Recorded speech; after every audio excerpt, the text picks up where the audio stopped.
ግሪንላንድ የጦስ ዶሮ ሆናለች። አውሮፓና አሜሪካ ባልታመነ መልኩ ወደ ፍጥጫ አምርተዋል። The European Union supports Denmark and the people of Greenland, and we do so united in our resolve. አሜሪካና የአውሮፓ ህብረት በግሪንላንድ ምክንያት ወደ ጦርነት እንዳይገቡ እያሰጋ ነው። ዩናይትድ ስቴትስና የአውሮፓ ህብረት ወደ ጦርነት ገቡ ማለት አሜሪካ የምትመካበት የምዕራባውያን ሀገራት ዋና አስፈጻሚ የሆነው ወታደራዊ ኃይል ሊያበቃለት ይችላል የሚሉ አስተያየት ሰጪዎች አሉ። የኔቶ ህልውና አደጋ ውስጥ ሊገባ ነው የሚል መረጃ በስፋት እየተሰራጨ ነው። ኔቶ እንዴት በግሪንላንድ ምክንያት ችግር ውስጥ ሊገባ ይችላል ብለን እንጠይቃለን።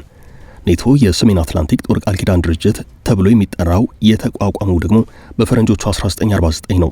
በወቅቱ ድርጅቱን ያቋቋሙት 12 ሀገራት ሲሆኑ አሜሪካ፣ ዩናይትድ ኪንግደም፣ ካናዳና ፈረንሳይ ይገኙበታል። ሲመሰረት ዓላማው የነበረው ሩሲያ አባል ከነበረችበት ሶሻሊስት ሶቪየት ህብረት በኩል የሚቃጣባቸውን ጥቃት ለመመከት ነው። አባላቱ ስምምነታቸው እንዲህ ይላል። አንድ አባል ተነካ ማለት ህብረቱ ተነካ ማለት ነው። አስፈላጊ ከሆነ አንድ አባል ለሚደርስበት ጥቃት በጋራ ወታደራዊ ምላሽ እንሰጣለን። ይህ ስምምነት በትራምፕ ምክንያት አደጋ ውስጥ እንደሚገባ ጀርመንና ፈረንሳይ ትራምፕን ባስጠነቀቁበት መግለጫቸው አሳውቀዋል። ዋሽንግተን በግሪንላንድ ላይ ማንኛውንም ወታደራዊ ኃይል ከተጠቀመች ዓለም አቀፍ ክስተት ይፈጠራል ስትል የአውሮፓ ግዙፍ ኢኮኖሚ ያላት ሀገር ጀርመን አሳውቃለች። ፈረንሳይ በተመሳሳይ ለትራምፕ ፈርጠም ያለ ተቃውሞ አሰምታለች። ትራምፕ ግሪንላንድን ከወረሩ ኔቶን ይወራሉ። ስለዚህ እዚህ ጋር ሁሉም ነገር ይቆማል። አንቀጽ 5 ተግባራዊ ይደረጋል። በዚህም የኔቶ አባል ሀገር ሌላ የኔቶ አባል ሀገርን ከወረረ ኔቶ አይኖርም እንደማለት ነው። በአሁኑ ሰዓት ኔቶ 32 ሀገራት አሉት፣ አባል ሀገራት ማለት ነው። ከነዚህ ውስጥ በብዛት የኔቶ አባል የሆኑት የአውሮፓ ሀገራት ናቸው። በኔቶ ስር ያሉት የአውሮፓ ሀገራት ብዛት 30 ነው። ሁለቱ የሰሜን አሜሪካ አባል ሀገራት አሜሪካና ካናዳ ናቸው። እነዚህ 30 የአውሮፓ ሀገራት ለአሜሪካ ጀርባ በመስጠት ከግሪንላንድ ጎን ነን እያሉ ነው። ትራምፕ በአውሮፓ ሀገራት ላይ ቀረጥ ጥላሉ ቢሉም የአውሮፓ ሀገራት ለትራምፕ እጅ የሚሰጡ አይመስልም። እናም በአሜሪካ ላይ አስፈላጊውን ቀረጥ እንጥላለን ብለዋል። ትራምፕ ቅዳሜ ዕለት በሰጡት መግለጫ አሜሪካ ግሪንላንድን እንድትገዛ እስካልተፈቀደላት ድረስ ከአውሮፓውያኑ የካቲት 1 ጀምሮ በአውሮፓ ህብረት አባላት ላይ ተከታታይ የታሪፍ ጭማሪ እንደሚያደርጉ ዝተዋል። ገንብቶ በማስረከብ የሚታወቀው ዳኮር ሪል ስቴት በመሃል አዲስ አበባ ጀሞ 1 ግንባታቸው 90% እንዲሁም 40% የደረሱ ቤቶችን በ10% ቅድመ ክፍያ ብቻ ለሽያጭ አቀረበ። በአንድ ወለል ላይ 3 አባወራ ብቻ በቂ የሆነ የመኪና ማቆሚያ ከሰፊ አረንጓዴ ስፍራ ጋር አቀረበላችሁ። ባለ 1 መኝታ 80 ካሬ፣ ባለ 2 መኝታ 110 ካሬ እና 118 ካሬ፣ ባለ 3 መኝታ 135 ካሬ 70/30 የባንክ ብድር አመቻችቶ ከ623 ሺህ ብር ቅድመ ክፍያ ጀምሮ የመኖሪያ ቤቶችን ለሽያጭ አቀረበ። ለበለጠ መረጃ በ0911 057674 0933 21 9065 ይደውሉ። ዳኮር ሪል ስቴት በልዩነት የተገነባ። የታሪፍ ጭማሪ ይደረግባቸዋል የተባሉት ሀገራት ዴንማርክ፣ ስዊድን፣ ፈረንሳይ፣ ጀርመን፣ ኔዘርላንድስ እንዲሁም ፊንላንድ ናቸው። የአውሮፓ ህብረት ሀገራት በበኩላቸው እርምጃን በማስፈራራት የማስገደድ ዘዴ እንደሆነ እየገለጹ ነው። የህብረቱ መሪዎች አሜሪካ ላይ እርምጃ ለመውሰድ ምን አይነት አማራጮች እንዳሏቸው ለመወያየት ለመጪው ሐሙስ ቀጠሮ ይዘዋል። ከቀረቡት አማራጮች መካከል አንዱ ወደ አውሮፓ በሚገባው 107.7 ቢሊዮን ዶላር ዋጋ እንዳለው በሚገመተው የአሜሪካ ምርት ላይ ታሪፍ መጣል ነው። አውሮፓና አሜሪካ ከየት ወዴት እየሄዱ ነው ያስባለውም ይህ ጉዳይ ነው። ፈረንጆቹ አሜሪካንን ለመፋለም ወታደራዊ ዝግጅት እስከ ማድረግ ደርሰዋል። የአውሮፓ ህብረት ሀገራት በኔቶ በኩል የተዛመዷትን አሜሪካን ለመቋቋምና የዴንማርክን ሉዓላዊ ግዛት አካል የምትባለውን ግሪንላንድን ከወረራ ለመታደግ በደሴቲቱ ጦር ማደረጀታቸውን ወታደራዊ ልምምድ ማድረጋቸውን ሲገፉበት ታይተዋል። ሩሲያም በግሪንላንድ ጉዳይ ድምጿን አሰምታለች። ትራምፕ ግሪንላንድን የአሜሪካ ግዛት ለማድረግ የጀመሩትን እቅድ የሚቀጥሉ ከሆነ የድርጊት ለዓለም ፍጻሜ መጀመሪያ ሊሆን እንደሚችል ሩሲያ አስጠንቅቃለች። የሩሲያ የጠፈር ምርምር ተቋም የቀድሞ ኃላፊና የቀድሞ ምክትል ጠቅላይ ሚኒስትር ሴናተር ዲሚትሪ ሮግዚን አሜሪካ ግሪንላንድን ለመቆጣጠር የምታደርገው ጥረት ጎልደን ዶም ከተሰኘው የሚሳኤል መከላከያ ስርዓት ጋር የተያዘ ነው ብለዋል። አሜሪካ ግሪንላንድን ወደ ራሷ በመቀላቀል በሩሲያና በቻይና ላይ የኒውክሌር የበላይነት እንዳገኘች ካምበነች ይህ ሁናቴ ዓለምን ወደማይቀለበስ ጥፋት ሊመራት ይችላል ብለዋል። የአውሮፓና የአሜሪካ ፍጥጫ የተባበሩት መንግስታት ድርጅት ሊያስቆም ይችላሉ የሚለው ደግሞ ሌላኛው ጥያቄ ነው።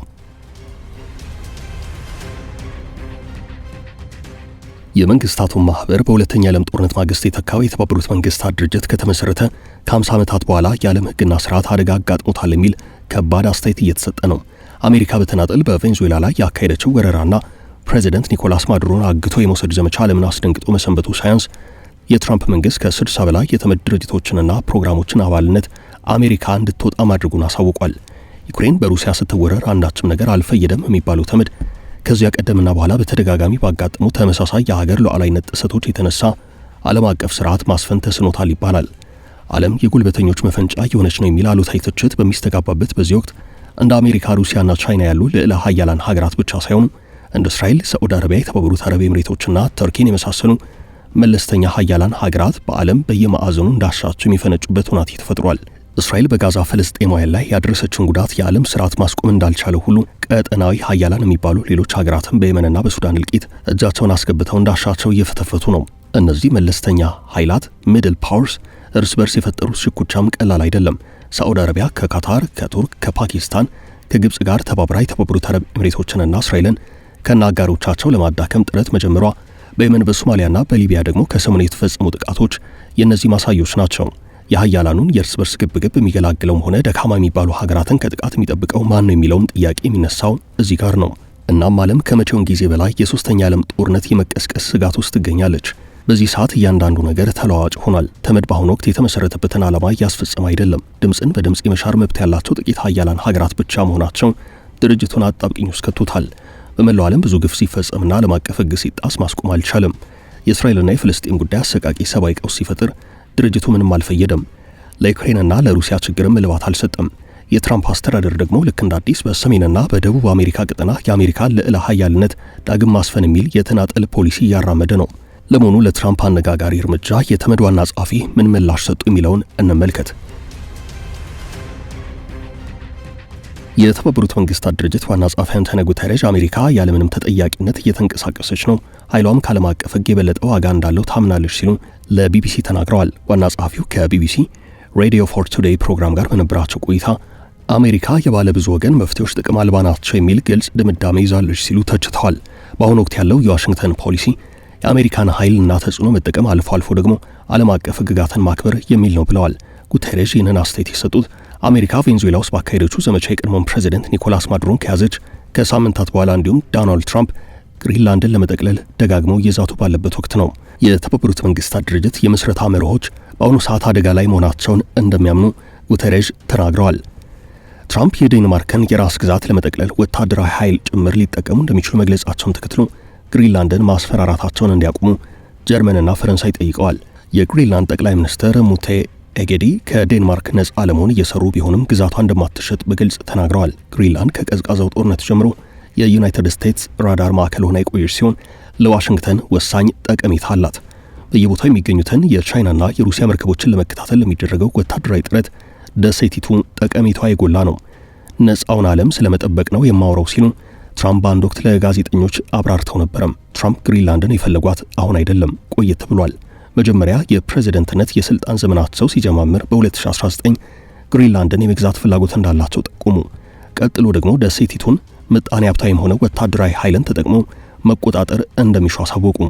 የዴንማርክና የአውሮፓ ባለስልጣናት ግሪንላንድ ለሽያጭ አትቀርብም አሉ። የግዛት አንድነቷን መጠበቅ አለበት ሲሉ ተከራከሩ።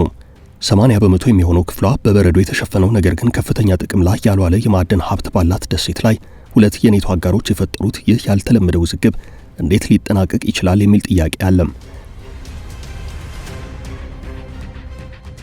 ይህ ፍላጎት ለ300 ዓመታት ያህል በዴንማርክ ቁጥጥር ስር ባለችውና 57000 ሕዝብ በሚኖርባት ግሪንላንድ የራስን በራስ የማስተዳደር ፍላጎት ላይ ምን አይነት ተጽዕኖ ሊኖረው ይችላል በሚለው ጉዳይ እስካሁን ይህ ነው የሚባል መልስ ባይገኝለትም በግሪንላንድ ምክንያት አውሮፓና አሜሪካ ከፍተኛ ግጭት ውስጥ የመግባት ስጋት ውስጥ ናቸው።